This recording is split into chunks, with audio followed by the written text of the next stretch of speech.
নমস্কার বন্ধুরা, কেমন আছো সবাই? আশা করছি ভালো আছো। আমরাও খুব ভালো আছি। আমাদের চ্যানেলের নতুন আরেকটি ভিডিওতে তোমাদের সকলকে স্বাগত জানাই। অনেকদিন পর একটা বিয়েবাড়ির নেমন্তন্ন পেয়েছি, তো সেখানেই যাব। তো চলো পুরো ভিডিওটা তোমরা এবার দেখতে থাকো। 1 ঘন্টা ধরে পুরো আলমারি তছনছ করার পর যে কোন শাড়িটা আমি পরে যাব সেটা আর ভেবে পেলাম না, কারণ সমস্ত শাড়িগুলো পরেই মোটামুটি ছবি আছে, আর যে সমস্ত শাড়িগুলো পরে ছবি আছে সেই সমস্ত শাড়ি গায়ে ঠিকাতে না চাও আমার আম্বানি মন, মানে বুঝতেই পারছিলাম না যে কোন শাড়িটা পরে যাওয়া যাক। তারপর মায়ের আলমারি ঘেটে শাশুড়ি মায়ের কাছ থেকে এই শাড়িটা নিয়ে আসি। আর ব্লাউজটা হচ্ছে আমার নিজের মায়ের, মা এখানে এসেছিলো তখন ফেলে গেছিলো। মায়ের ব্লাউজ পরছি, শাশুড়ি মায়ের শাড়ি পরছি, নিজস্ব তো কোনো একটা জিনিস থাকা দরকার, সেই জন্য পেটিকোটটা আমার নিজের।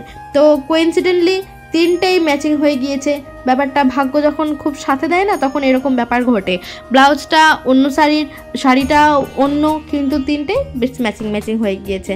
তো এই দেখো আমার খুবই ঠান্ডা লেগেছে, এই ঠান্ডা লেগেও আমি যাব। যতই হোক সিজনের ফার্স্ট বিয়েবাড়ির ইনভিটেশন পেয়েছি, ফেলে তো আর দেওয়ার নয়। তো দেখো মায়ের কাছ থেকে এই কানেরটা নিয়েছি। এই কানেরটা মা সবসময় পরে থাকে, তো বললাম দাও এটা আমি আজকে পরি। তো দেখো কানেরটা একটু বেশি ছোট হয়ে গিয়েছে, আর একটু যদি বড় হতো তাহলে দেখতে বেশ আরোই সুন্দর লাগতো। আর মোটামুটি এখানে শাখা পলা চূড় সমস্ত কিছুই আমি মোটামুটি একটা গয়না পরে নিয়েছি। তো চলো এবার আমি রেডি হই। প্রথমে তো ময়েশ্চারাইজার দিয়েছি, গরিব মানুষ ঠিক আছে, সমস্ত কিছু সস্তার জিনিস দিচ্ছি, তাই ময়েশ্চারাইজারটাও হচ্ছে একদম পাতি নিভিয়া, যেটা আমরা সবাই আজকাল মেখে থাকি। এবার তোমাদের সকলের মনে হতেই পারে যে কার বিয়েতে যাচ্ছি, কোথায় বাড়ি, কি সম্পর্ক, মনে হতেই পারে, এটা স্বাভাবিক।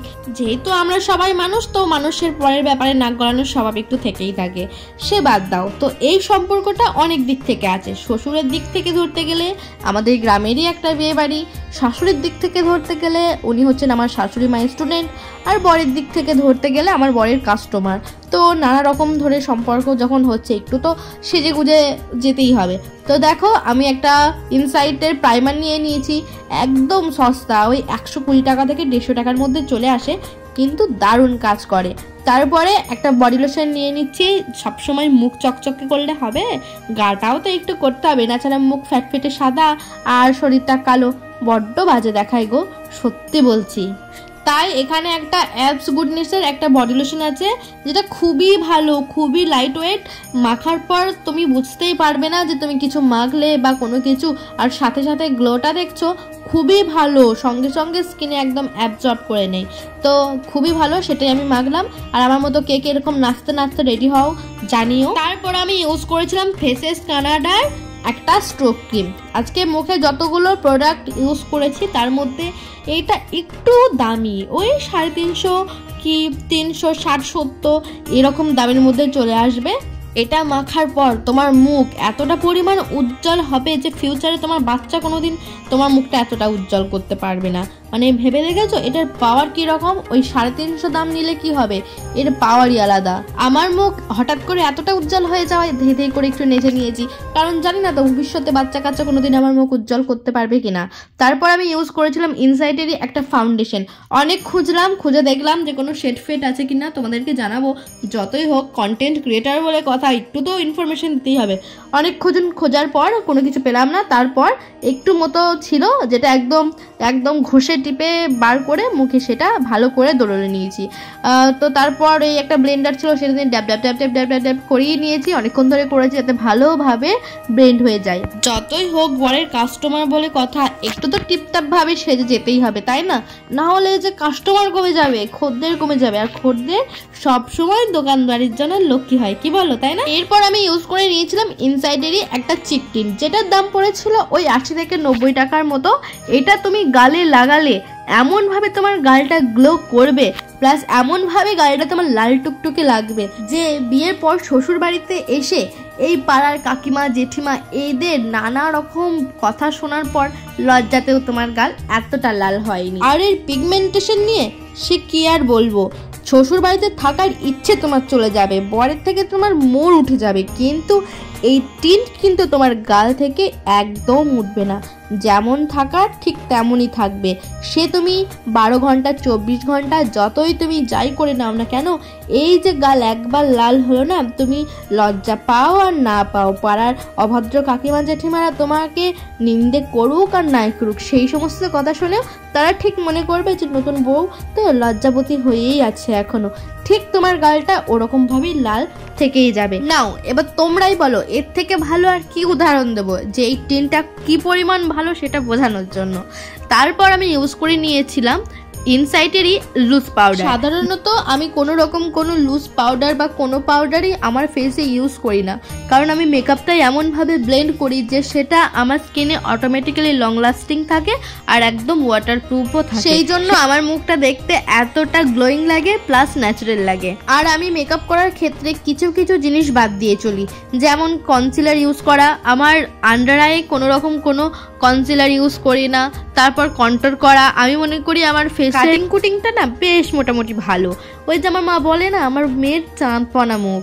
সাথেই আমার মুখে কোনো রকম কম্প্যাক্ট পাউডার বা লুজ পাউডার কোনোটাই দেওয়া পছন্দ না, তাই আমি এগুলো সবসময় এড়িয়েই চলি। জানি না আজকে কি মনে হয়েছিল একটু মতো লুজ পাউডার ইউজ করেই ফেলেছি। আর একটা জিনিস আমি পছন্দ করি না, যেটা ব্লাশ। হ্যাঁ, আমি টিন্ট দিতে খুবই পছন্দ করি। আমি রেগুলারলি যখন কোথাও যাই তখন আমি টিন্টটা ইউজ করি, বাট যে পাউডার ব্লাশটা হয় না সেটা আমি একদম পছন্দ করি না, কারণ সেটা দেওয়ার পর আমার মনে হয় যে এটা একটু ওভার হয়ে যাচ্ছে, অতিরিক্ত লাগছে। সেজন্য টিন্টটা দেওয়ার পর ব্লেন্ড করার পর যেমনটা লাগে তখন আমার মনে হয় যে এই ব্যাপারটা ন্যাচারাল আছে। তো চলো লিপস্টিক পরাও ডান, সেটকেও জিজ্ঞাসা করো না, 5 মিশালি করেছি। চলো এবার ফাইনাল লুকে আসা যাক। এই হচ্ছে আমার ফাইনাল লুক। দেখো মানে মোটামুটি খুব খারাপ লাগেনি, কিন্তু বিশাল ভালো লাগছে এমনটাও বলবো না, যেহেতু ছোট ছোট চুল তো খুব একটা হেয়ারস্টাইল করা হয়ে ওঠে না আমার, আর আমি হেয়ারস্টাইল করতে খুব একটা পারিও না। খুবই সর্দি পেয়েছে, সেই জন্য সাথে একটা রুমাল নিয়ে নিয়েছি, যেটা ইম্পর্টেন্ট। দেখো আমার মায়ের ব্লাউজটা কি সুন্দর আমার গায়ে হয়ে গিয়েছে বলো, একদম কিন্তু সব ম্যাচিং। ওই যে কথাই আছে না, যে খাই চিনি তার জোগায় চিন্তামণি, এমনটাই হয়েছে ব্যাপার। এখানে দেখো শাশুড়িকে কেমন লাগছে, একদম হেরোইন, টপ ক্লাসের হেরোইন। তো আমরা সবাই রেডি, এবার আমরা বেরিয়ে যাব। এখানে দেখো 3টে গাড়ি রেডি, একটাতে আমি আর আমার বর যাব, একটাতে ভাসুরের বউ যাবে, আর শুভ দাদা আছে, তো উনি নিয়ে যাবেন মাকে। বাবা যাবে না, বাবা ঘরেই থাকবে। তো আমাদের গ্রামেই অনুষ্ঠানটা হলে কি হবে, পাড়াটা ছিল অন্য একটু দূরত্বে, তো সেই জন্য বাইক নিয়েই আমাদের সকলকে যেতে হয়েছিল। তো মা এই পাড়াতে সেন্টার করে, তো সেই জন্য আমাদের স্পেশালভাবে ইনভিটেশন ছিল। আর এখানে দেখো বর কনে দুজনেই আছে। আজকে ছিল রিসেপশনের ভোজ খেতেই আমরা এসেছি। বিয়েটা 2 দিন আগে হয়েছে, বিয়ে হওয়ার পরের দিন, তারপরের দিন ছিল রিসেপশন। তো এখানে দেখো বর কনে দুজনকেই বেশ মানিয়েছে, খুব মিষ্টি লাগছে। আমার পার্সোনালি তো বউকে খুব ভালো লেগেছে দেখতে। মা এখন এদের সঙ্গে ছবি তুলবে, যতই হোক মা দিদিমণি বলে কথা, তো তার স্টুডেন্টের ইচ্ছে যে দিদিমণি নাকি তার সঙ্গে ছবি তুলবে। দেখো পোজ খানা দেখো, মা হিরোইন সেজে গিয়েছে না, পোজ খানা দেখো। তো তারপর শুভদাদাও এসেছিল ছবি তুলতে, শুভদাদার বউ আসেনি। তো আমি শুভদাদাকে বললাম একদিক কীরকম ফাঁকা লাগছে না, তো সে কথা শুনেই হাসছিল। তারপর আমরা এখান থেকে বেরিয়ে চলে গেছিলাম ভোজ খেতে। তো বলে রাখি দিনেও এনাদের ভোজ খাওয়ানো হয়েছিল। দিনে যেহেতু আমাদের বাড়ির সবাই দোকানে ছিল, মায়ের একটু অফিস ছিল, তো সেই জন্য আমরা এসেছিলাম রাতে ভোজটা খেতে। তো দেখো এখানে আমরা সিটে বসে গিয়েছি। আমরা এসেছিলাম একমাত্র লাস্ট ব্যাচ, আর আমরা সাজুকুজু শুরু করেছিলাম সেই 6:30 কি 7টা থেকে। আর এসে খাওয়া দাওয়া করতে বসেছে কিন্তু সেই সবার শেষে। আর এখানেই দেখো রানী হ্যালো গাইস করছে, তোমরাও সবাই একটু হ্যালো করে দিও। আসলে কি বলো তো, আমি একটু বেশি বক করি, তো তাই যখন তখন যে কারোর সঙ্গে আমার পরিচয়টা খুব ভালোভাবেই হয়। তো ফাইনালি এখানে আমরা পাতা নিয়েছি, মানে খেতে বসেছি। এবার আস্তে আস্তে আমরা সমস্ত কিছুই খেয়ে নেবো। কিন্তু একটা প্রবলেম খুব হয়েছে, যেহেতু টেবিলটা একটু উঁচু নিচু করেছিল, তাই বারবার আমাদের টেবিল থেকে জিনিসগুলো না বারবার উল্টে যাচ্ছিল। তো পাতা দিয়েছে, জল দিয়েছে, নুন দিয়েছে, এরপর আস্তে আস্তে সমস্ত তরকারিও দেবে। এবার আমরা তো খেয়ে নেবো, তোমরা আর কতক্ষণ বসে বসে দেখবে, রাত হয়েছে, তোমরাও খেয়ে নাও। তো চলো, এই ছিল আজকে আমার ভিডিও। কেমন লাগলো জানিও, ভালো লাগলে লাইক কমেন্ট শেয়ার অবশ্যই করে দিও। আর যারা নতুন আছো তারা কি করবে বলো তো, অবশ্যই চ্যানেলটাকে সাবস্ক্রাইব করে দেবে। আর যারা ফেসবুক থেকে ভিডিওটা দেখছো তারা অবশ্যই ফলো না করা থাকলে ফলো করে দেবে। দেখা হচ্ছে খুব তাড়াতাড়ি পরের ভিডিওতে। ততক্ষণের জন্য টাটা, সবাই ভালো থেকো, সুস্থ থেকো। আমরা তো অলরেডি চলে এসেছি বিয়ে বাড়ি থেকে, এবার আমরা ঘুমাবো। Tata, good night.